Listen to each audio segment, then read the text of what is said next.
పండుగైపోయింది 5 ఏళ్ల దాకా ఇక రానంది నీకు మీరు ఎవడు ఇగదా పడురో బిర్యానీ ఎవడు తినిపించడురో సీరసారలు రైక ముక్కలు పోక బక్కలెవడి ఎడు తల్లి ఓట్ల పండుగైపోయింది 5 ఏళ్ల దాకా ఇక రానంది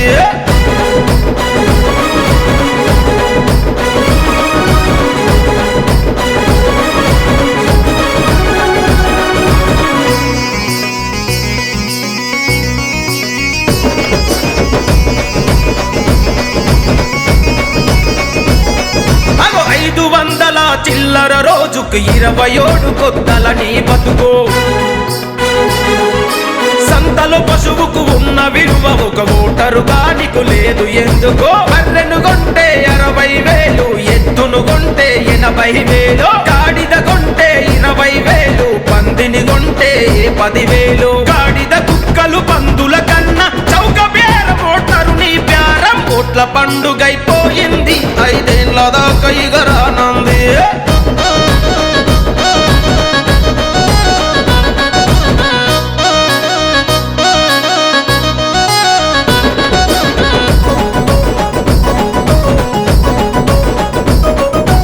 అసెంబ్లీ పార్లమెంటులు శూద్రులు గుడ్డలు తుకుతారా గడ్డి వీకుతారా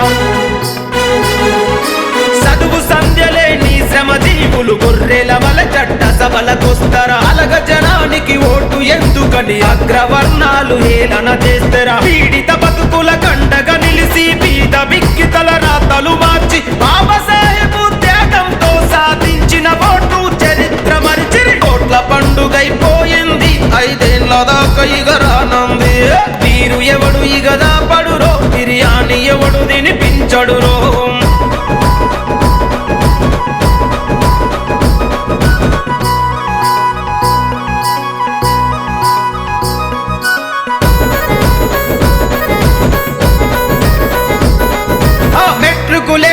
డిగ్రీలు చదివినోళ్ళకే ఓటుండాలంటూ భూమి శిస్తుగట్టే సంపన్నుల కోటు హక్కు కల్పించాలంటూ అంగ్రేజోడితో అగ్రవర్ణాలు మొరపెట్టుకొని మొత్తుకుంటుంటే అంబేద్కరుని అలగ జనానికి ఓటు విలువ ఏం తెలుసని అంటే దేశంలో పుట్టిన ప్రతి మనిషికి బాబాసాహెబ్ ఓటందించినగా ఓట్ల పండుగైపోయింది 5 ఏళ్ల దాకా ఇక రానంది నీకు మీరు ఎవడు ఇగదా పడురో బిర్యానీ ఎవడు తినిపించడురో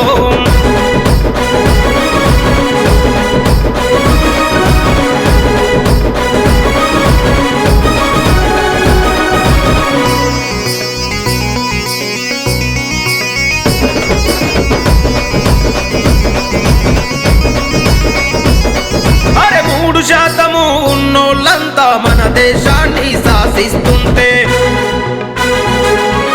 5% ఉన్నోళ్ళేమో రాష్ట్రాలను పరిపాలిస్తుంటే 92% ఉన్నోళ్ళోట్లు అమ్ముకొని బానిసలవుతుంటే సింహంలా రాజులు గమ్మంటే ఎంగిలి మెతుకుల బానిసలైతే ఓట్ల పండుగైపోయింది 5 ఏళ్ల దాకా ఇక రానంది నీకు మీరు ఎవడు ఇగదా